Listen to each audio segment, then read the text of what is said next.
नमस्कार. Redesign your life या master क्लासमध्ये तुमच्या सगळ्यांचं स्वागत आहे. मी Krishna Bhanuse, founder being blissful, तुमच्या सगळ्यांचं परत एकदा या मास्टर क्लासमध्ये स्वागत करतो. मित्रांनो, आपण या पेजवर हा व्हिडिओ बघताय, हा मास्टर क्लास अटेंड करण्यासाठी आला आहेत. याचे काही रिझन्स आहेत, तुम्हाला सांगतो मी. पहिलं रिझन ते म्हणजे तुम्ही तुमच्या आयुष्यामध्ये काही अडचणींचा सामना करतायत, ज्या काही अचिव्हमेंट्स तुम्हाला करायच्या आहेत, जे काही अपेक्षित यश ते तुम्ही मिळवू शकत नाही. आणि सेकंड गोष्ट, तुम्ही एक योद्धे आहात. You are not ready to compromise. तुम्हाला थोडक्यात समाधान किंवा आहे त्या परिस्थितीमध्ये मजबूर होऊन राहायचं तुम्ही कबूल करत नाहीत. याचं रिझन सांगतोय, कारण तुम्ही तुमच्या आयुष्यामध्ये कॉम्प्रोमाइज करण्याच्या ऐवजी आणखी इम्प्रूव्हमेंट करण्याचा वे तुम्ही निवडतायत. आणि असं म्हणतात की चॅलेंजेस त्यांनाच येतात जे लोक लढतात, जे लोक पात्र असतात. God gives his greatest battle to his bravest soldiers. आणि तुम्ही तेच शूरयोद्धे आहात.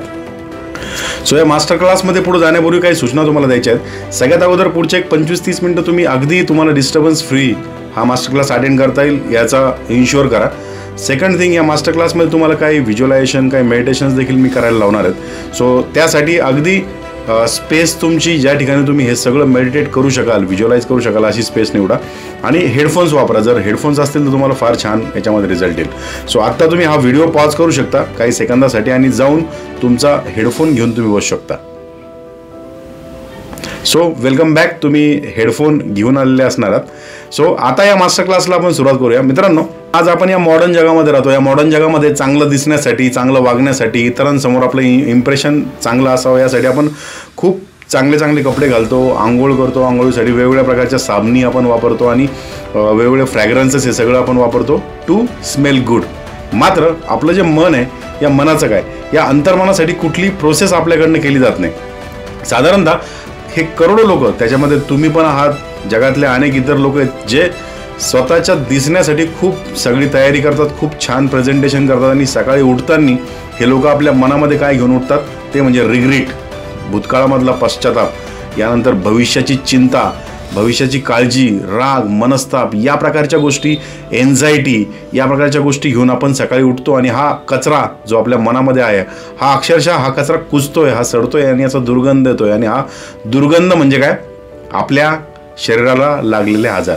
मित्रांनो, आपल्यापैकी प्रत्येक व्यक्तीचं जे आयुष्य आहे, साधारणतः हे आपल्याला जे भेटलेलं आयुष्य, प्रेझेंट लाईफ, हे प्रेझेंट जे आयुष्य आहे तेच फक्त आपलं आहे. पूर्वायुष्यामध्ये काय झालं, पूर्वजन्मामध्ये काय झालं आपल्याला माहीत नाही. पुढचा जन्म पण आपल्याला भेटेल की नाही माहीत नाही. त्यामुळं याच एका आयुष्यामध्ये सगळ्या प्रकारचं सुख, आनंद यांची अनुभूती घेणं हे आपलं सगळ्यात महत्त्वाचं कर्तव्य आणि तो आपला अधिकार आहे.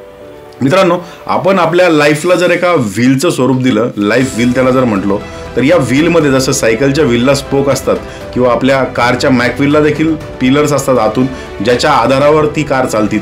मित्रांनो, या आयुष्याला खूप चांगल्या प्रकारे जगण्यासाठी आपल्याला आपल्या प्रत्येक माणसाचं जे बर्निंग डिझायर आहे किंवा ज्या प्रत्येक व्यक्तीसाठीची एकदम मेजर रिक्वायरमेंट आहेत ना, त्या मेजर 3 गोष्टी आहेत. आपल्याला सगळ्यात अगोदर एक शरीर पाहिजे जे हेल्दी असावं, म्हणजे खूप सुदृढ शरीर आपल्याला गरजेचं आहे या आयुष्यामध्ये सगळ्या गोष्टींचा उपभोग घेण्यासाठी.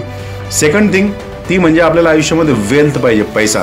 कारण आज हे भौतिक सुख, भौतिक ज्याला मटेरियलिस्टिक जग म्हणतात, त्या प्रकारचं जग आहे. या जगामध्ये जर प्रत्येक गोष्टीचा आनंद उपभोग घ्यायचा असेल तुम्हाला, जर तुम्हाला तुमच्या फॅमिलीला चांगलं आयुष्य द्यायचं असेल, तर 100% तुमच्याकडं त्यासाठी वेल्थ असणं, पैसा असणं खूप गरजेचं आहे. आणि सगळ्यात महत्त्वाचं तिसरं ते म्हणजे आज माणसाला फेम पाहिजे. आपल्याला लोकांनी रेकग्नाइज केलं पाहिजे, समाजामध्ये आपल्याला मान पाहिजे, प्रतिष्ठा पाहिजे. आपण ज्यांच्यावर विश्वास ठेवू असे अनेक लोक आपल्याकडे पाहिजे आणि आपल्यावरती विश्वास ठेवतील असे हजारो लोक आपल्याला तयार करावे लागतील किंवा लोकांनी माझ्यावर विश्वास ठेवावा, ही प्रत्येक व्यक्तीची कामना असते. मात्र मित्रांनो, तुम्ही जर बघितलं तर या भौतिक जगामध्ये मॅक्सिमम लोक या सगळ्या गोष्टींना मिळवण्यासाठी खूप जास्त मोठ्या प्रमाणात स्ट्रगल करतात. अनेक लोकांचं आयुष्य म्हणजे जन्मल्यापासून त्यांचे जाणतं वय झालं की तेव्हापासून पैशांसाठी स्ट्रगल करत त्या लोकांना अगदी जेमतेम किंवा खूप स्ट्रगल करून थोडे बहुत पैसेच त्यांना कमवता येतात. याचं रिझन तुम्हाला माहिती आहे, याचं रिझन आहे 2% रूल. साधारणतः जगामधल्या 2% लोकांनाच काही अशा रिच्युअल्स माहिती आहेत, काही अशा गोष्टी माहिती आहेत ज्यांच्यामुळे त्यांनी खूप सगळी वेल्थ जमा केलेली आहे. आणि उरलेले जे 98% लोक आहेत, या 98% लोकांचा जो निगेटिव्ह थिंकिंग पॅटर्न आहे, येस तुम्ही बरोबर ऐकलं, निगेटिव्ह थिंकिंग पॅटर्न, हा निगेटिव्ह थिंकिंग पॅटर्न त्या व्यक्तीकडं वेल्थ, हेल्थ, अबँडन्स या सगळ्या गोष्टी येण्यापासून थांबवतोय. सो सगळ्यात महत्त्वाचं, आपल्याला आयुष्यामध्ये जर एक सुदृढ शरीर, खूप चांगली आर्थिक सुबत्ता आणि याचबरोबर समाजामध्ये मान पाहिजे असेल तर आपल्याला या आपल्या निगेटिव्ह जो आपला थिंकिंग पॅटर्न आहे याला रिडिझाईन करणं गरजेचं आहे. आणि मित्रांनो, हा जो निगेटिव्ह थिंकिंग पॅटर्न आहे हा कशावर डिपेंड आहे? हा डिपेंड आहे आपल्या सबकॉन्शियस माइंडवरती. आणि सबकॉन्शियस माइंड म्हणजे काय? लहानपणापासून आपल्यावरती जे काही संस्कार झाले, लहानपणापासून जे आपण बघतोय, लहानपणापासून आपण जे अनुभवतोय, ज्या प्रकारचे अनुभव आपल्याला आयुष्य देतंय, त्या सगळ्या गोष्टींवरती आपलं सबकॉन्शियस काही रेफरन्सेस तयार करतं आणि या रेफरन्सेसवरून आपला थिंकिंग पॅटर्न डिसाईन होतो. तर मित्रांनो, अनुभवांमधून आपलं सबकॉन्शियस रेफरन्स कसं तयार करतं याचं सिंपल एक उदाहरण. फॉर एक्झाम्पल, मी जर एक 5-7 वर्षांपूर्वी माझ्या एका मित्राला, जो की माझ्या क्लासमध्ये, त्याला मी एक 10-20 हजार रुपयांची आर्थिक मदत केली आणि त्यानंतर त्या व्यक्तीने ते पैसे बुडवून टाकले. म्हणजे माझ्याशी संपर्क सोडला आणि मला ते पैसे काही त्याने दिले नाही. आता 5-6 वर्ष उलटून गेले आहेत. आता मी त्या गोष्टीला, इन्सिडेन्सला विसरू नाही गेलो. मात्र परत एक दुसरा माझा मित्र, ज्याची की जेन्युइन गरज आहे, तो पैसे मागण्यासाठी आला. आता त्यांनी ज्या क्षणाला मला पैसे मागितले त्या क्षणाला माझं सबकॉन्शियसचं काम काय माहिती का? तो सबकॉन्शियस लगेच माझ्या लॉजिकल ब्रेनला इनपुट पाठवणार आहे, म्हणजे रेफरन्स पाठवणार आहे की अरे, तू 5-7 वर्षांपूर्वी तुझ्या XYZ नावाच्या मित्राला एवढे पैसे दिले होते, ते तुझे वापस आलेले नाही आहेत. आता याला दिलेले पैसे तुझे बुडाले तर काय करायचं, विचार कर.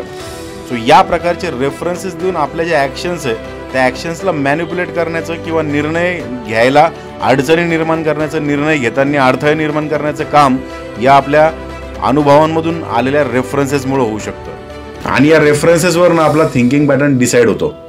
साधारणतः बघा, या जगामध्ये 98% लोक स्केअर सिटीमध्ये जगतात. उच्च मध्यम वर्ग आणि त्यापेक्षा खालच्या म्हणजे कमी आर्थिक ज्यांचं उत्पन्न आहे अशा प्रकारचे लोक खूप जास्त आहे. एक रिसर्च केला गेला होता. त्या रिसर्चप्रमाणे जर जगातल्या 2% लोकांची संपत्ती या 98% लोकांमध्ये वाटून दिली तर पुढच्या 3 वर्षामध्ये परत ही संपत्ती ज्या ठिकाणी होती त्या ठिकाणी जाईल. याचा अर्थ काय? याचा अर्थ ज्या 2% लोकांकडे जो मनी माइंडसेट आहे तो या 98% लोकांकडे नाही आहे. आणि हा जो मनी माइंडसेट आहे हा आपल्या सबकॉन्शियसच्या डिझाईनवरून, आपल्या विचारांच्या पॅटर्नवरून डिझाईन झालेला असतो. आणि यामुळे बहुतांश लोक त्यांचं आयुष्य स्केअर सिटीमध्ये, कमतरतेमध्ये स्ट्रगल करत, जेमतेम भागवत, जेमतेम काहीतरी अचीव करत ते पूर्ण आयुष्य त्यांचं घालवतात. सो बघा, आपली निगेटिव्ह प्रोग्रामिंग कशी झाली तुम्हाला मी काही उदाहरणं सहित सांगतो. साधारणतः आपलं जे सबकॉन्शियस माइंड आहे, या सबकॉन्शियस माइंडला जे काही इनपुट भेटतं, म्हणजे आपण म्हणतो ना, आपण ज्या प्रकारचं अन्न ग्रहण करू तसं आपण होऊ, तसं आपलं शरीर होईल. त्याचप्रमाणे या सबकॉन्शियस माइंडला जे फीड भेटेल, जी इन्फॉर्मेशन भेटेल, त्या इन्फॉर्मेशनवरती या सबकॉन्शियस माइंडचं काम चालतं. आणि लहानपणापासून खास करून पैशाच्या बाबतीमध्ये आपल्यावरती काय संस्कार झालेले ते बघा. साधारणतः लहानपणी आपण 4-5 वर्षाच्या असताना आपण आपल्या आईवडिलांना डिमांड्स करायला सुरुवात केल्या आणि आपण कुठलीही वस्तू, कुठलीही गोष्ट मागितली की त्यावेळेस आपल्याला आपल्या आईवडिलांकडनं एक पॅटर्न उत्तर आलं, ते म्हणजे पैसे काय झाडायला लागतात का? तुम्ही 100 रुपयाची एखादी वस्तू मागितली, तुम्हाला वाक्य ऐकायला आलं की अरे 100 रुपये, तुला माहिती आहे का 100 रुपये कमवायला किती काबाड कष्ट करावे लागतात. म्हणजे साधारणतः आपल्या थिंकिंग पॅटर्नमध्ये एक गोष्ट इनग्रेव्ह झाली आणि ती म्हणजे पैसे कमवणं अवघड आहे. 100 रुपये कमवायला पण खूप कष्ट करावं लागतात, पैसे काही झाडायला लागत नाही. या प्रकारचा एक थिंकिंग पॅटर्न इन्स्टॉल झाला आणि आपण काय करतोय, आज त्याच प्रकारची थिंकिंग आपण आपल्या मुलांवरती देखील थोपवतोय. सो आपल्या बाबतीत जे झालं ते झालं, आपल्याला पुढच्या पिढीला हे होण्यापासून थांबवायचं आहे. सेकंड तुम्हाला उदाहरण देतो. त्यानंतर आपलं थोडंसं वय वाढत गेलं, आपण न्यूजपेपर, मीडिया, फिल्म्स हे बघायला लागलो आणि सगळीकडे काय झालं की जो पैसा कमवणारा व्यक्ती आहे त्याची एक बॅड इमेज सगळीकडे दिली गेली की बाबा जे पैसेवाले लोक असतात ते नंबर 2, किंवा एखादा पॉलिटिशियन आहे जो उत्कर्ष करतोय तर त्यांनी काहीतरी फ्रॉडच केला असेल. एखादी इंडस्ट्री, एखादा कॉन्ट्रॅक्टर जो खूप चांगलं काम करतोय आणि त्याची एकदम उन्नती होतीये तर लगेच आपल्याकडं काय होती चर्चा की अरे एवढं सगळं मेहनतीने थोडीच येतं, नक्कीच काहीतरी नंबर 2चा असेल. या प्रकारचा थिंकिंगचा पॅटर्न जो आहे ना, या सगळ्या मीडियानी आणि आपल्याकडे जी इन्फॉर्मेशन आहे ती त्यांनी सेट केला. आणखी एक महत्त्वाचा पॅटर्न पुढं तो म्हणजे जी एंटरटेनमेंट पण आपण केली ती म्हणजे मॅक्सिमम, आता तर एंटरटेनमेंटचे खूप साधनं झाले, मात्र जे 80s 90sचे किड्स आहेत त्यांच्याकडे एंटरटेनमेंट म्हणजे काय होती, दूरदर्शनवरती रविवारी येणारा एखादा चित्रपट किंवा थिएटरला वर्ष 6 महिन्यातून जाऊन आपण जो पिक्चर बघतो तो. आणि त्या चित्रपटाची स्टोरी काय असायची मित्रांनो, त्या चित्रपटामध्ये स्टोरी जाऊ द्या, मात्र कॅरेक्टर नेहमी दाखवलं जायचं की जो पैशावाला माणूस आहे तो व्हिलन, ठाकूर, जमीनदार, बिझनेसमॅन, इंडस्ट्रियलिस्ट, डॉन, आणि हिरो म्हणजे कोण, काबाड कष्ट करणारा, घामाने माखलेला, टॅक्सी चालवणारा, मिलमध्ये काम करणारा, मजुरी करणारा, शेतात काम करणारा, ज्याच्यावरती अन्याय होतो तो व्यक्ती म्हणजे हिरो. आता झालं, या ठिकाणी परत तुमच्या सबकॉन्शियसने विचार करायला काय सुरुवात केली की हिरो हा गरीब असतो आणि या समाजाला हिरो पाहिजेत. आपल्या आईवडिलांना पण त्यांच्या घरामध्ये हिरो पाहिजेत, त्यांचे मुलं हिरो झाले पाहिजे, म्हणजे आदर्श नागरिक झाले पाहिजे. आणि हिरो होण्याच्या चक्करमध्ये आपल्या सबकॉन्शियसने एक खुणगाठ बांधून टाकली, ती म्हणजे काय, हिरो व्हायचं असलं तर आपल्याला गरीब राहावं लागेल. आता या प्रकारे आपला थिंकिंग पॅटर्न डिझाईन व्हायला सुरुवात झाली आणि आणखी त्यात भर पडली ती म्हणजे आपल्या घरामध्ये ज्या काही वाक्यप्रचार, ज्या काही म्हणी घेतल्या जातात, म्हणजे सगळ्यात फेवरेट म्हणती म्हणजे काय, अंथरूण बघून पाय पसरायचे. म्हणजे आपली ऐपत काय ते बघूनच करा बाबा, ऐपतीच्या आतच करा. मात्र ते अंथरूण वाढवायचं, ती ऐपत वाढवायची प्रयत्न करायला पाहिजे, अशा प्रकारची म्हण आपल्याला कोणीच दिली नाही. आणखी एक म्हण आहे प्रचलित मध्यम वर्गामध्ये खास करून, ते म्हणजे काय, पैसा सगळं काही नसतं रे. म्हणजे नाते पण लागतात, पैसा वाईट असतो, पैसे आले की लोक दूर जातात, पैसे आले की लोक म्हणजे पैशावाले लोक चांगले नसतात, ते लोकांना वाईट मानतात, ते लोकांसोबत वाईट वागतात, पैशावाले लोक असेच असतात, पैशावाले लोक तसेच असतात. या सगळ्या गोष्टी ऐकून ऐकून काय झालं, आपल्या मनामध्ये पण पैशावाल्या लोकांच्या बद्दल आकस निर्माण व्हायला सुरुवात झाली आणि आपण आपली हिरो इमेज, तो मजुरी करणारा, मोलमजुरी करणारा, घामाने माखलेले कपडे, फाटके कपडे, 2 वेळच्या अन्नासाठी, आईच्या औषधासाठी स्ट्रगल करणारा, आईला एक पावचा तुकडा आणून द्यायचा आहे म्हणून चोरी करणारा, या प्रकारची हिरो इमेज आपल्या डोक्यामध्ये इनग्रेव्ह झाली. आणि या इनग्रेव्ह होणाऱ्या इमेजेसला काय म्हणतात, सबकॉन्शियस माइंड. आणि या सबकॉन्शियस माइंडमधनं जे विचार सतत पर्क्युलेट होतात, त्या विचारांना आपण आपला थिंकिंग पॅटर्न म्हणतो. आता आणखी एक या पैशाच्या संदर्भाने काय माहिती का, की एक म्हण आहे की नाही रे बाबा, आपल्याला पैसे कसे कमवता येतील, पैशावाल्यांकडेच पैसे जातात. सो त्याचं उदाहरण मी तुम्हाला अगोदरच दिलं की जर या 2% लोकांची संपत्ती पण 98% लोकांमध्ये वाटून दिली तरी पुढच्या 3 वर्षामध्ये ती त्या 2% लोकांकडेच येईल. किंबहुना तुम्ही पण अशी उदाहरणं बघत असताल की काही फॅमिली ज्यांच्यामध्ये अचानक संपत्ती आली, कोण बनेगा करोडपतीमध्ये त्यांना जिंकले, लॉटरी लागली किंवा एखाद्या प्रोजेक्टमध्ये जमीन गेली आणि खूप पैसा आला, पुढच्या 2-3 वर्षापेक्षा जास्त तो पैसा ते कुटुंब टिकवून ठेवू शकत नाही, किंबहुना त्या पैशामुळे फायदा होण्याच्या ऐवजी त्या कुटुंबाचं नुकसानच होतं. असे अनुभव तुम्हाला नक्कीच आले असतील आणि असे कुटुंब पण तुम्ही बघितलेले असतील. याचं कारण काय, जर पैशानेच पैसा आला असता तर त्या व्यक्तीकडे खूप पैसा आला होता जमिनीचा अचानक, मग त्याच्याकडे आणखी पैसा यायला पाहिजे होता, मात्र असं झालं नाही. याचं रिझन आपला मनी माइंडसेट किंवा जो रिच पीपलचा माइंडसेट तो आपल्याकडे नाही आहे. सो आपल्या ज्या 3 मूलभूत गरजा त्यापैकी पहिलं आपण समजून घेतलं की पैसा आपल्याकडे काय येत नाही. त्याचं रिझन आपलं थिंकिंग पॅटर्न, त्याचं रिझन पैशाला इव्हिल मानणं, त्याचं रिझन पैशाला वाईट मानणं, पैशाच्या बाबतीमध्ये वाईट भावना ठेवणं. आणि आपण पैशाला काय केलं, एक असं काहीतरी इतकं उंच स्थान देऊन ठेवलंय कुठंतरी दूर, म्हणजे अगदी एखाद्या ईश्वराला प्रसन्न करण्यासाठी 5-10 वर्ष तपश्चर्या करावी लागते ना, तसं पैसा कमवायला खूप काबाड कष्ट करावे लागतात. हे आपल्या सबकॉन्शियसमध्ये आपण टाकून ठेवलं, त्यामुळं पैसे कमवताना आपल्याला अडचण येते. आता दुसरी आपल्या आयुष्यामध्ये गरजेची गोष्ट ती म्हणजे काय, मान, मर्तब, प्रतिष्ठा, आपल्या समाजामध्ये त्या व्यक्तीचं वजन, ज्याला आपण फेम म्हणतो, रेकग्नायझेशन म्हणतो, हे प्रत्येक व्यक्तीला गरजेचं आहे. आणि हे रेकग्नायझेशन आपल्यासाठी आपल्या आयुष्यामध्ये जास्त मेहनत करण्याचा, जास्त काम करण्याचं इन्स्पिरेशन असतं, मोटिवेशन असतं. आता या भौतिक सुखाचं जे जग आहे, या भौतिक म्हणजे ज्याला मटेरियलिस्टिक म्हणतात, यामध्ये यशाचं जे परिमाण आहे, यश मोजण्याचं जे मेजरमेंट आहे ना, दॅट इज युअर वेल्थ. तुमच्याकडे जर पैसा असला तरच तुम्ही यशस्वी आहात, तुमच्याकडे पैसा असला तरच तुम्हाला समाजामध्ये मान आहे. आता या गोष्टीला तुम्हाला तुमच्यापैकी काय लोक म्हणतील की नाही चुकीचं आहे. तुम्ही विचार करा, तुमच्या फॅमिलीमध्ये पण एक 3-4 सदस्य असतील, त्यापैकी त्याच व्यक्तीची जास्त काळजी घेतली जाते, त्याच व्यक्तीच्या खाण्यापिण्याची काळजी जास्त घेतली जाते, त्या व्यक्तीच्या टायमिंगची काळजी जास्त घेतली जाते, जो व्यक्ती घरात पैसे कमवून आणतो. तुम्हाला जर पैसा आणि फेम यांचं कनेक्शन नाही असं वाटत असेल ना, तर तुमच्या कुटुंबामध्ये 3 महिने पैसे देऊन नका बघू. साधारणतः तुम्ही तुमच्या मुलांची फीस नका भरून, तुम्ही तुमच्या मुलांच्या डिमांड्स पूर्ण नका करू, तुम्हाला त्या प्रकारचा मान, त्या प्रकारची प्रतिष्ठा घरात देखील भेटणार नाही. थोडंसं कडू वाटेल, थोडंसं बोचेल, मात्र दिस इज द ट्रूथ. साधारणतः समाजात पण जर तुम्हाला फेम पाहिजे असेल तर तुम्हाला समाजाला काहीतरी द्यावं लागतं. जे लोक डोनेशन करतात, जे लोक समाजासाठी काही मोठ्या गोष्टी करतात, जे लोक 4 लोकांना पार्टी देतात, जे लोक 10 लोकांना जेवू घालतात, जे लोक एखादं मंदिर बांधतात, जे लोक एखादा अनाथ आश्रम बांधतात, त्याच लोकांना समाजामध्ये मान, मर्तब, प्रतिष्ठा आहे. ही काळ्या दगडावरची रेष आहे. कारण हे भौतिक सुखाने वेढलेलं जग आहे. दिस इज मटेरियलिस्टिक वर्ल्ड. आणि या जगामध्ये तुम्हाला तुमच्या मैत्रिणीला खुश करायचं असेल, तुम्हाला तिला आयफोन गिफ्ट करावं लागेल, त्यासाठी 1.5 लाख रुपये लागतात. तुम्हाला तुमच्या पत्नीला खुश करायचं असेल तर तुम्हाला एक 5 तोळ्याचा एक कुठला तरी जे काही आता फॅशन चालली ज्वेलरीची ती घेऊन द्यावी लागेल, त्यासाठी एक 2-5 लाख रुपये लागतात. तुम्हाला तुमच्या फॅमिलीला वर्षातनं 2-3 वेळेस खुश करायचं असेल, तुम्हाला एखाद्या टूरला घेऊन जावं लागेल. एक नॉर्मल डोमेस्टिक आपल्या राज्यातला टूर केला तरी तुम्हाला 50,000 रुपये लागतात. तुम्ही देशात कुठेतरी दुसरीकडे गेले फिरायला तुम्हाला लाखभर रुपये लागतात. तुम्हाला विदेशात फिरायला जायचं असेल तर तुम्हाला 2-3 लाख रुपये लागतील. सो साधारणतः तुमचा मान, मर्तब, प्रतिष्ठा, तुमचं रेकग्नेशन, तुम्हाला समाजामध्ये किती लोक ओळखतात, या सगळ्या गोष्टी तुमच्या स्टेटसवरती डिपेंड आहे. आणि ते स्टेटस दाखवणाऱ्या सगळ्या गोष्टी पैशाने विकत घ्याव्या लागतात. तुमच्याकडे कोणती गाडी आहे, तुम्ही कुठल्या एरियामध्ये राहता, तुमच्याकडे फोन कुठला आहे, तुम्ही कपडे कसे घालता, तुमची घड्याळ कोणती आहे, किती रुपयाची, तुम्ही लॅपटॉप कुठला वापरता, तुमच्या फोनचा कॅमेरा किती मेगापिक्सेल, या सगळ्या गोष्टी आजकाल तुमचं मान, मर्तब आणि प्रतिष्ठा ठरवतात. थोडंसं बोचलं असेल, माफ करा.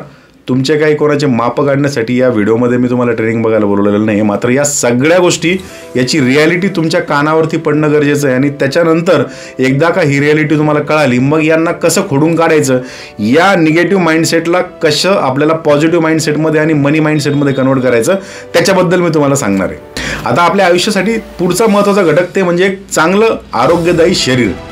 आज बघा, आरोग्य क्षेत्रामध्ये काम करणाऱ्या अनेक नामांकित संस्थांच्या रिसर्चनुसार जगातल्या 95% लोकांना 5 पेक्षा जास्त नॉन कम्युनिकल डिसीज, म्हणजे जे BP असेल, शुगर असेल, थायरॉइड असेल, पोटातला कुठला आजार असेल, अपचन असेल, शुगर असेल, कुठला ना कुठला आजार आहे, किंवा तो अंडर स्ट्रेस तरी जगतो, त्याला मानसिक काहीतरी आजार आहे. आणि आपल्या भारताचं उदाहरण जर घेतलं तर तुम्ही बघताय, आपल्याकडं भारत हे डायबिटीज हब झालंय, भारत हे ब्लड प्रेशरच्या रुग्णांचं हब झालेलं आहे. अगदी 25-30 मधल्या लोकांना देखील या प्रकारचे आजार येत आहेत. या प्रकारच्या आजारांनी त्यांना वेढून घेतलेलं आहे. याचं रिझन काय? याचं रिझन हे 95% लोक आपल्या मनाच्या शुद्धतेसाठी, मनाच्या आरोग्यासाठी काहीच करत नाही. साधारणतः आपण दररोज सकाळी उठतो, एन्झायटी, स्ट्रेस, कालचं प्रेशर, उद्याची चिंता, याचा राग, त्याचा राग, याच्यावरचा मनस्ताप, त्याचा बदला कसा घ्यायचा, माझा कालचा अपमान मी कसा पचवू, या सगळ्या गोष्टींना घेऊन आपण उठतो. आणि या भावना कशा क्लिअर करायच्या, कशा क्लेन्स करायच्या, याचं कुठलंही शास्त्रीय प्रशिक्षण आपल्या शिक्षणामध्ये नाही आहे आणि आपल्या आसपास पण कोणी सांगणार नाही. मग त्यामुळे काय होतं, या सगळ्या भावना आपल्या मनामध्ये साठतात आणि त्या आपल्याला डिस्कम्फर्टमध्ये नेतात. म्हणजे ते आपल्याला नॉर्मल जगू देत नाही, आपल्याला असह्य होतं. आणि साधारणतः तुम्ही डिसीज या शब्दाची फोड जर केली, डिस इज म्हणजे आरामदायक परिस्थितीमध्ये नसणं म्हणजे डिसीज. सो मित्रांनो, आजची जी समाज व्यवस्था आहे ती तुम्हाला सांगितल्याप्रमाणे मटेरियलिस्टिक आहे. म्हणजे याच्यामध्ये पैसा पाहिजे तुमच्याकडे प्रत्येक गोष्टीसाठी. पैसा सगळं काही नाही, पण तो देवापेक्षा कमी पण नाही आहे, या प्रकारची परिस्थिती आहे. आणि हा पैसा नसल्यामुळं आपण अनेक कमिटमेंट्स पूर्ण करू शकत नाही. हा पैसा नसल्यामुळं आपण समाजामध्ये मान वर करून जगू शकत नाही. हा पैसा नसल्यामुळं आपण आपल्या कुटुंबाला चांगलं आयुष्य, चांगलं आरोग्य, चांगलं घर देऊ शकत नाही. आणि या सगळ्या गोष्टींचा स्ट्रेस आपण स्वतःच्या मनामध्ये दाबून ठेवतो आणि हा स्ट्रेस आपल्या शरीरामध्ये अनेक प्रकारचे आजार उत्पन्न करतो. आपल्या मनामध्ये ही जी अपूर्णतेची भावना आहे ना, ही अपूर्णतेची भावना तुम्हाला तणावामध्ये जगायला भाग पडते. आणि तणावामध्ये तुम्ही जर जगायला लागले तर तुम्हाला तणावामधून काय येतं, सगळ्यात पहिले तुमच्या मेटाबॉलिझम, तुमच्या पचन संस्थेवरती परिणाम होतो. लो मेटाबॉलिझम म्हणजे लो एनर्जी, ते जेवण पचत नाही, त्यातनं फॅट वाढतात आणि नंतर सगळ्या आजारांची सुरुवात होते. सो आता या ठिकाणी तुम्हाला एक प्रूफ ऑफ कॉन्सेप्ट मला द्यायचं आहे. त्यासाठी तुम्हाला एक क्विक 1 मिनिटाचं मेडिटेशन मी करायला लावणार आहे. सो सगळ्यांनी मेडिटेशनच्या पोजमध्ये यायचं. मेडिटेशनची पोज म्हणजे काहीच नाही, तुम्ही जसे बसले तसेच बसून राहा, तुमचे डोळे बंद करा आणि 3 वेळेस डीप ब्रीथ घ्या. एक दीर्घ श्वास घ्यायचा आहे, त्याला होल्ड करायचं आहे आणि हळूवारपणे हा श्वास सोडायचा आहे. आणि त्यानंतर तुम्हाला माझ्या इन्स्ट्रक्शन्सकडे लक्ष द्यायचं आहे. सो मित्रांनो, इमॅजिन करा तुम्ही आत्ता ज्या ठिकाणी बसलेले आहेत त्याच ठिकाणावरून तुम्ही स्वतःला त्या खुर्चीवरनं, त्या पलंगावरनं, किंवा तुम्ही स्टूलवर बसलेत, बेंचवर बसलेत, फरशीवर बसलेत, तिथनं उठताना इमॅजिन करताय आणि उठून तुम्ही आहेत त्या जागेच्या बाहेर जाताय. म्हणजे ते घर असेल, ऑफिस असेल, त्या घराचा तुम्ही, त्या ऑफिसचा तुम्ही दरवाजा उघडताय आणि दरवाजा उघडल्याबरोबर तुम्हाला त्या दरवाजाच्या बाहेर अंगणामध्ये एक चिंचांनी अगदी असं भरून गेलेलं भरगतचं असं झाड दिसतंय चिंचांचं. तुम्ही थोडंसं पुढे जातायत आणि बघतात तर काय, तुम्ही अगदी हात वर केला तर तुमच्या हातामध्ये ती चिंच तुटून येईल, इतक्या जवळ त्या चिंच आहेत. त्यापैकी एक चिंच तुम्ही तोडली आहे आणि त्या चिंचाला हातामध्ये तुम्ही बघताय आणि त्या चिंचेचं वरचं कवर काढलंय तुम्ही आणि ते कवर काढून अगदी त्या चिंचेला तुम्हाला टेस्ट करायचं आहे. त्यापैकी एक तुकडा, एक पीस तुम्ही तोडलाय, त्यातला चिंचोका तुम्ही बाहेर काढला आणि तो चिंचेचा तुकडा तुम्ही तुमच्या जिभेवर ठेवलाय. आता तुम्ही डोळे उघडू शकता. किती लोकांच्या तोंडामध्ये पाणी आलं. सो बघा, दिस इज आवर नॅचरल सिस्टम. आपल्याला जर आपण आपल्या शरीराला योग्य प्रकारे कमांड दिली तर आपण अगदी चिंच न खाता पण तुम्हाला चिंच खाण्याची अनुभूती आली, तुमच्या तोंडाला पाणी सुटलं. आणि काही लोकांना तर अगदी असं वाटलं असेल की मी ते चिंचाचा आंबट आणि जो स्ट्रॉंग टेस्ट आहे ती मी फील करतोय माझ्या जिभेवरती. किती लोकांचा अनुभव आहे खाली कमेंटमध्ये टाका. सो साधारणतः हा प्रयोग तुम्हाला दाखवण्याचं रिझन काय माहिती आहे का, की आपलं जे शरीर आहे, आपलं शरीर स्वतःहून प्रत्येक गोष्टीला रिपेअर करण्यासाठी, प्रत्येक गोष्टीला सपोर्ट करण्यासाठी बनलेलं आहे. म्हणजे डॉक्टर, दवाखाने, अगदी शॉपिंग मॉल सारखे तुम्हाला इन्व्हाइट करणारे हॉस्पिटल्स पूर्वी नव्हते की या आजारी पडा आणि आमची 5 स्टार ट्रीटमेंट घ्या. पूर्वी काय होतं माहिती आहे का, की पूर्वी आपलं शरीरच आपल्याला क्युअर करायचं आणि आपल्या शरीरातील बऱ्याच गोष्टी आपल्या विचारांवरती अवलंबून आहेत. फॉर एक्झाम्पल आत्ता मी तुम्हाला विचारांमध्ये फक्त चिंच दाखवली, तुमच्या तोंडाला पाणी सुटलं. त्याच प्रकारे आपण ज्याही वेळेस स्ट्रेसमध्ये असतो त्यावेळेस आपली बॉडी काही इमर्जन्सी हार्मोन्स सिक्रेट करते. तुम्हाला स्क्रीनवर त्यांची नावं आत्ता दिसत असतील. आणि या इमर्जन्सी हार्मोन्समध्ये ॲड्रेनल आहे किंवा आणखी काही प्रकारचे संप्रेरक आहेत जे त्या प्रकारच्या परिस्थितीला निवळण्यासाठी बनलेले आहेत. आणि या संप्रेरकांचा जो प्रभाव आहे तो 30, 40, 50 सेकंदांपर्यंत आपल्या शरीरासाठी अपायकारक नाही आहे. म्हणजे फॉर एक्झाम्पल आपला हार्ट बंद पडण्याची वेळ तर ॲड्रेनल सिक्रेट करते बॉडी त्या हार्टला पॉवर देण्यासाठी. सो या प्रकारचे हे इमर्जन्सी हार्मोन्स 30-40 सेकंदापर्यंत चांगले आहेत. मात्र आपण ज्याही वेळेस तणावामध्ये असतो, आपण ज्याही वेळेस स्ट्रेसमध्ये असतो त्यावेळेस काय होतंय, आपलं शरीर सतत इमर्जन्सी हार्मोन्स सिक्रेट करते. आणि विचार करा मित्रांनो, आपल्याला दिस इज सायंटिफिकली प्रूव्हन की आपण एक मनुष्य प्राणी एका दिवसामध्ये 50 ते 70 हजार विचार आपल्या डोक्यामध्ये येतात. आणि सगळ्यात महत्त्वाचं, या प्रत्येक विचाराप्रमाणे या विचाराची जी काही परिस्थिती आहे, चांगला विचार, वाईट विचार, निगेटिव्ह विचार, याप्रमाणे आपलं बॉडी जी राहते हार्मोन्स सिक्रेट करते. आणि यापैकी दुर्दैवाने 90% विचार कुठले आहेत, निगेटिव्ह. मागच्या वर्षी तो प्लॉट घेतला असतं तर बरं झालं असतं, आज त्याचे एवढे पैसे झाले असते. रिग्रेट भूतकाळामध्ये, भविष्यामध्ये काय होईल बाबा, पेट्रोल तर 110 रुपये झालंय, मुलांची फीस एवढी वाढली, माझा पगार तेवढाच आहे. म्हणजे साधारणतः आपल्या जे 50 ते 70 हजार विचार आपल्या डोक्यामध्ये जे दररोज येतात त्याच्यापैकी 90% विचार हे निगेटिव्ह आहेत. मग तुम्ही विचार करा, या निगेटिव्ह विचारांचं तुमच्या शरीरावर किती प्रेशर येत असणार आहे आणि त्या प्रेशरमधनं तुमच्या शरीरामध्ये कुठले कुठले आजार तयार होत असतील. So this is the main reason की या स्ट्रेसमुळे आपण आरोग्यदायी शरीर पण मिळवू शकत नाही, आपण एक हेल्दी लाईफ पण जगू शकत नाहीये. आणि हाच स्ट्रेस आपल्या आयुष्यामध्ये आजार घेऊन येतोय. आणि वेगवेगळ्या प्रकारचे आजार, एन्झायटी, BP, मानसिक आजार, शारीरिक आजार, तुमच्या पित्ताशयाचे आजार, मूत्रपिंडाचे आजार, सगळ्या प्रकारचे एक ना अनेक 1760 आजार आणण्याचं कारण हा स्ट्रेस आहे. आणि हा स्ट्रेस कशामुळे येतो की आपण सगळ्या गोष्टी चांगल्या प्रकारे पूर्ण करू शकत नाही. सगळ्या गोष्टी आपण चांगल्या प्रकारे पूर्ण का करू शकत नाही, कारण आपल्याकडे पैसा नाही आहे. आणि पैसा आपल्याकडे का नाही, कारण आपल्याकडे मनी माइंडसेट नाही आहे. आणि मनी माइंडसेट आपल्याकडे का नाही, कारण आपला थिंकिंग पॅटर्न निगेटिव्ह आहे. आणि आपलं थिंकिंग पॅटर्न निगेटिव्ह का आहे, कारण आपण याच्यावर कधी कामच नाही केलं. आपण लहानपणापासून जसे जगतोय तसेच जगतोय. आपल्याला ना कुठं एज्युकेशन सिस्टममध्ये शिकवलं गेलं, ना आपल्या नंतरच्या शिक्षणामध्ये कोणी याला शिकवण्याचा प्रयत्न केला. आता बघा, या परिस्थितीमध्ये आपल्याकडे 2-3 उपाय. पहिली गोष्ट म्हणजे निमूटपणे मूकदर्शक होणं आणि कबूल करणं की बाबा हे असंच आहे आणि माझी लाईफ अशीच जाणार आहे. मी याच 10, 20, 25, 50 जे काही माझं इन्कमचं स्टेटस आहे याच्यामध्येच मी जेमतेम माझं आयुष्य जगणार आहे. हा पहिला पर्याय. दुसरा पर्याय काय की आपले पूर्वज ज्याप्रमाणे हे करायचे की सगळं सोडून हिमालयामध्ये ते राहायचे, शिकार करून खायचे, जंगलामध्ये राहायचे, त्याप्रकारे आपण निवांत कुठंतरी या भौतिक जगापासून दूर जावं. म्हणजे तुमचं व्हॅल्युएशन कोणी करणार नाही की याच्याकडे इतका पैसा म्हणजे हा यशस्वी आहे, याच्याकडे पैसा नाही म्हणजे हा अयशस्वी आहे, असं व्हॅल्युएशन आपलं कोणी करणार नाही. त्या ठिकाणी जाऊन राहावं लागेल, म्हणजे आपल्याला स्ट्रेस येणार नाही. आणि उपाय तिसरा तो म्हणजे आपला जो निगेटिव्ह थिंकिंग पॅटर्न आहे त्याला रिडिझाईन करून आपल्याला नवीन आयुष्याची उभारणी करणं, नवीन विचार क्षमतेची उभारणी करणं. Meditation, affirmation, visualisation, creative visualisation, या सगळ्या पद्धतींचा वापर करून अगदी सायंटिफिक पद्धतीने मॅनिफेस्ट करणं, मागणं. आणि त्या सगळ्या गोष्टींसाठी एक मूर्त स्वरूपातला विजन बोर्ड, जो तुमचं उद्याचं भविष्य तुम्हाला कशा प्रकारचं पाहिजे त्यातली प्रत्येक गोष्ट, प्रत्येक वस्तू, प्रत्येक व्यक्ती अगदी तुमच्या पेनाने ड्रॉ करून तुमच्या समोर आत्ताच्या प्रेझेंटमध्ये आणून ठेवणं, त्या प्रकारचा विजन बोर्ड तयार करणं हा त्याच्यावरचा उपाय आहे. साधारणतः हे सगळं जर आपल्याला बदलायचं असेल तर आपल्याला आपले विचार बदलणं क्रमप्राप्त करणं, आपलं प्रत्येक काम, आपली प्रत्येक ॲक्शन आपल्या विचारांवरती अवलंबून आहे. 2 उदाहरणामधनं तुम्हाला मी 2च मिनिटात प्रूव्ह करून देईन. खास करून जर आपल्यापैकी जे बघणारे आहेत व्यक्ती त्यापैकी महिला असतील, त्यांनी विचार करा की उद्या तुमच्या घरी 10 पाहुणे येणार आहेत आणि ते तुमच्या नावावर त्या गावाचे आहेत. तर त्या 10 पाहुण्यांची उठबस करण्यासाठी, स्वयंपाक करण्यासाठी, त्यांचे कपडे लत्ते ज्या काही गोष्टी करायच्या आहेत ते सगळं करण्यासाठी त्या विचाराने तुमच्या मनावरती किती दडपण येणार आहे. आणि एका सेकंदासाठी विचार करा की तेच 10 पाहुणे येणार आहेत, मात्र ते तुमचे आवडत्या गावचे, तुमच्या माहेरचे पाहुणे आहेत. तर ते काम तुम्ही काय करणार आहे, अगदी हसत खेळत त्यांना येण्याच्या विचारामध्ये, त्यांना भेटण्याच्या आनंदामध्ये अगदी सहज ते काम तुम्ही करून टाकणार आहे. म्हणजे काय, परिस्थिती तीच आहे, काम तेवढंच आहे, 10 लोकांचा स्वयंपाक आहे.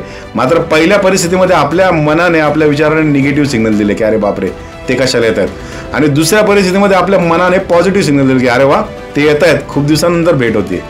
दुसरं उदाहरण सांगतो, आपल्यापैकी जे वर्किंग प्रोफेशनल असतील, विचार करा की तुम्हाला आता ऑफिसमधनं घरी निघण्याची वेळ आहे आणि तुमच्या बॉसने येऊन फायलींचा मोठा गठ्ठा तुमच्या टेबलावर आदळला आणि सांगितलं की हे पूर्ण झाल्याशिवाय जायचं नाहीये. तुम्ही किमान 5 ते 7 मिनिटं त्याला मनातल्या मनात वाटेल त्या शिव्या हसाडण्यासाठी घालणार पहिले तर, की मीच याला सापडलो का, याला दाखवतोच एखाद्या वेळेस, मला चान्स भेटू दे, हा बॉस आहे म्हणजे काय याचं. परिस्थिती थोडीशी चेंज आहे. तोच बॉस आला, त्याने तुमच्या टेबलावरती तो फायलींचा गठ्ठा आदळला आणि सांगितलं की तुझं उद्या अप्रायझल आहे आणि त्या अप्रायझलला जाण्यापूर्वी तुला या सगळ्या फाईल्स क्लिअर करून जायचं आहे, हे सगळं तुला काम निपटवायचं आहे, कारण उद्या तुझं प्रमोशन होतं आहे, तू वेगळ्या डिपार्टमेंटमध्ये जाणार आहे. रात्रीच्या 12 वाजेपर्यंत जरी तुम्हाला थांबण्याची गरज पडली तरी तुमच्या विचारांनी जी ॲक्शन दिली ना, त्या ॲक्शनमुळे तुम्ही अतिशय प्रचंड उत्साहामध्ये ते काम करणार आहे आणि त्या सगळ्या फाईली अगदी पहाटेपर्यंत तुम्ही करून टाकणार आहे आणि बॉसला सांगणार आहे की अजून काय असेल तर सांगा, पेंडिंग मी घरी घेऊन जातो, मी ते सगळं करतो आणि बरोबर उद्या 10ला 20 मिनिटं कमी असताना, म्हणजे ऑफिस टाईमच्या 20 मिनिटं अगोदर येतो.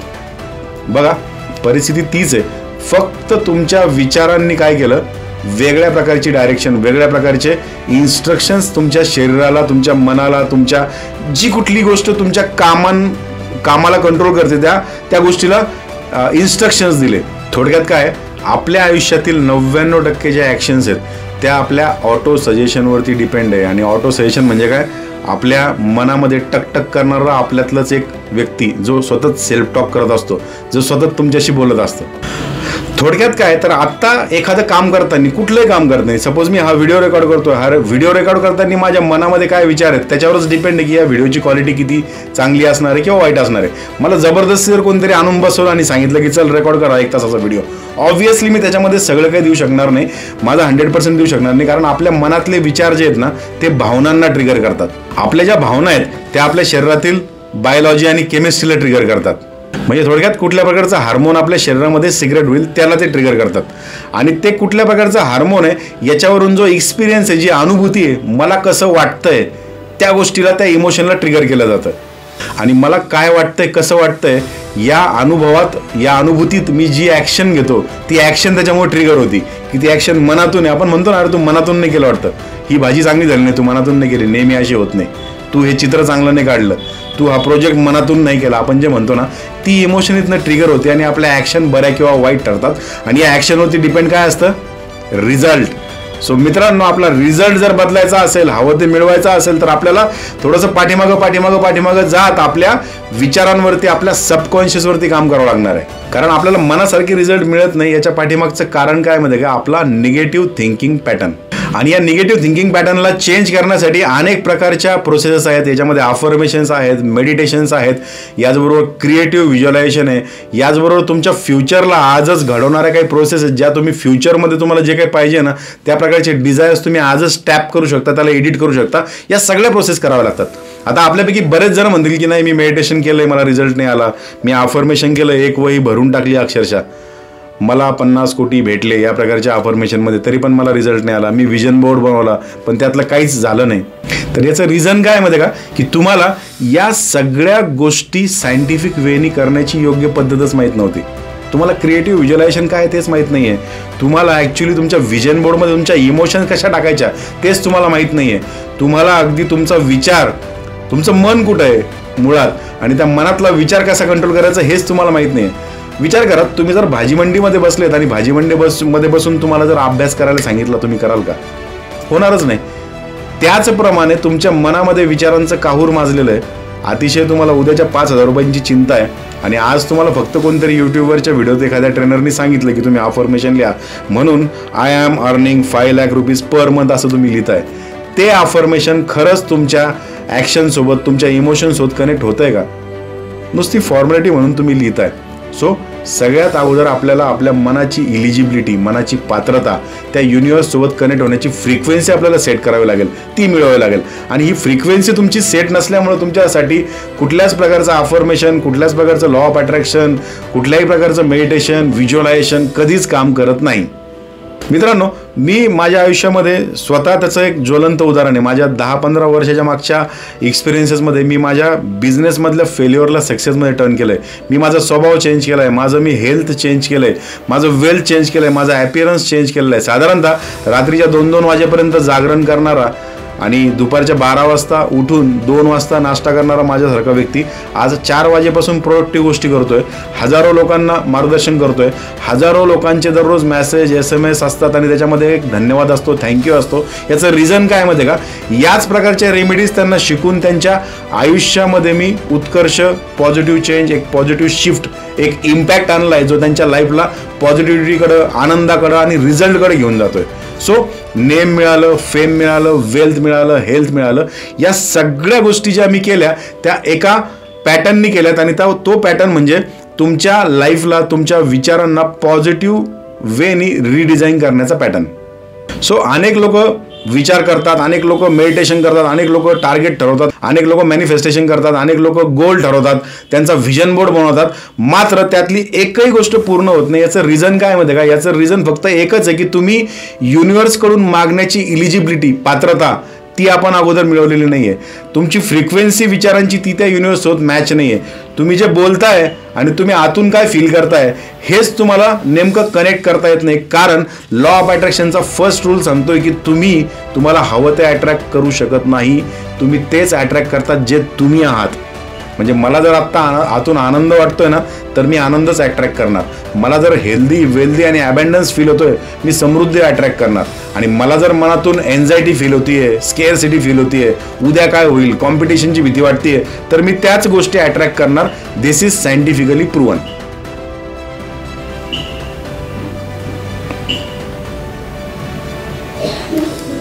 सो मित्रांनो, तुम्ही पण जर असे एक व्यक्ती असाल की ज्यांना असं वाटतं की मला आयुष्यामध्ये सगळं काही मिळवायचं आहे, मला आयुष्यामध्ये नाव मिळवायचं आहे, नाव कमवायचं आहे, पैसा कमवायचा आहे, आरोग्य कमवायचं आहे, फॅमिलीसोबत मला चांगले दिवस स्पेंड करायचे, मला देश विदेशामध्ये फॅमिलीला फिरवायचं आहे, साधारणतः एक अबंडन्स, एक समृद्ध परिवार, ज्या ज्या गोष्टी अनुभवतो त्या प्रकारचं क्वालिटी लाईफ, त्याच्या प्रकारचं राजेशाही लाईफ मला जगायचं आहे, माझ्या आयुष्यामध्ये ठरवलेला प्रत्येक गोल मला जर कंप्लीट करायचा आहे, तर मी तुम्हाला इन्व्हाइट करतोय एका 11 डेजच्या scientific manifestation, scientific meditation, scientific व्हिज्युअलायझेशनच्या प्रोसेससाठी, ज्या 11 दिवसांमध्ये 11 प्रकारचे मेडिटेशन्स, 11 प्रकारच्या प्रोसेसेस यांचा तुमच्यावरती आपण एकदम प्रॅक्टिकली प्रयोग करून, तुमच्यामध्ये त्या गोष्टी इम्प्लांट करून आपण तुम्हाला तुमचा एक ओरिजिनल, तुमच्या इमोशनल डिझायर सोबत कनेक्ट असणारा व्हिजन बोर्ड बनवायला मदत करणार आहे. या व्हिजन बोर्डमध्ये तुमच्या हेल्थमधले, तुमच्या वेल्थमधले, तुमच्या सोशल लाईफमधले, तुमच्या फॅमिली लाईफमधले, तुमच्या पर्सनल लाईफमधले सगळे टार्गेट्स आपण पूर्ण करून घेण्याच्यासाठीच्या खूप सायंटिफिक प्रोसेस तुम्हाला शिकवणार आहे.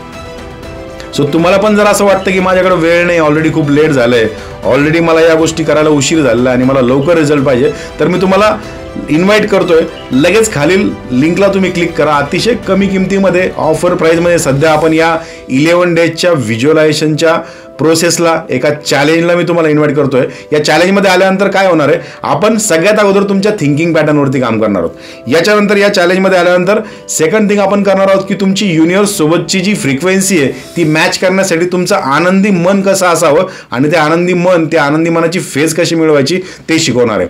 याच्यानंतर आपण तुम्हाला देणार आहोत एक रेमेडी, ज्याच्यामध्ये साधारणतः एखाद्या व्यक्तीला आयुष्यामध्ये काम करण्यासाठी भाग पाडणाऱ्या ज्या महत्त्वाच्या 5 गोष्टी आहेत, ज्या 5 गोष्टी तुमच्या डिझायरला बर्निंग डिझायरमध्ये कन्वर्ट करतात, ज्या तुम्हाला सकाळी 5 वाजता उठायला भाग पाडतात, या प्रकारच्या 5 गोष्टी तुम्हाला शिकवणार आहे. आणि या 5 गोष्टींचा अवलंब करून एक जबरदस्त असा व्हिजन बोर्ड मी तुम्हाला बनवायला शिकवणार आहे. आणि या व्हिजन बोर्डला बनवून त्यानंतर काय करायचं हेच बऱ्याच लोकांना माहीत नाही. सो व्हिजन बोर्ड बनवल्यानंतर त्या व्हिजन बोर्ड सोबत कुठली प्रोसेस करायची आहे, त्या व्हिजन बोर्डला कसं जगायचं आहे, हे सगळं तुम्हाला 11 दिवसामध्ये शिकवणार आहे. सो साधारणतः हा एक लाईव्ह रेकॉर्डेड कोर्स आहे. सो तुम्हाला याचा ॲक्सेस कधीही भेटेल. या सगळ्या कोर्समधून तुम्ही तुमच्या विजन बोर्डला अगदी सत्यतेमध्ये रिअलिटीमध्ये उतरवू शकणार आहेत। आणि सगळ्यात महत्त्वाचं, या सगळ्या प्रोसेसमध्ये माझा ऑनगोईंग सपोर्ट तुम्हाला असणार आहे। आणि यासाठी आपण साधारणतः दर 10-15 दिवसांच्या नंतर एक रिव्ह्यू मीटिंग पण घेतो, जी झूमवर लाईव्ह असते।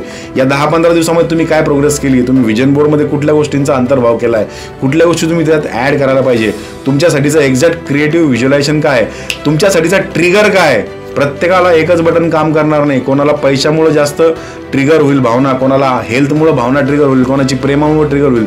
तुमचं ट्रिगर कसं ओळखायचं, या सगळ्या गोष्टी आपण त्याच्यामध्ये करणार आहोत। सो सध्या खूप लिमिटेड पिरियडसाठी नगण्य किमतीमध्ये, खूप कमी अमाऊंटमध्ये हे 11 डेज चॅलेंज तुमच्यासाठी अवेलेबल आहे। खाली या ठिकाणी व्हिडिओच्या डिस्क्रिप्शनमध्ये लिंक असेल किंवा खाली बुक नावचं बटन असेल, त्या ठिकाणी क्लिक करा आणि लगेच तुमचं सीट रिझर्व करा। भेटूयात या 11 डेजच्या विजन बोर्ड चॅलेंजमध्ये लाईव्ह।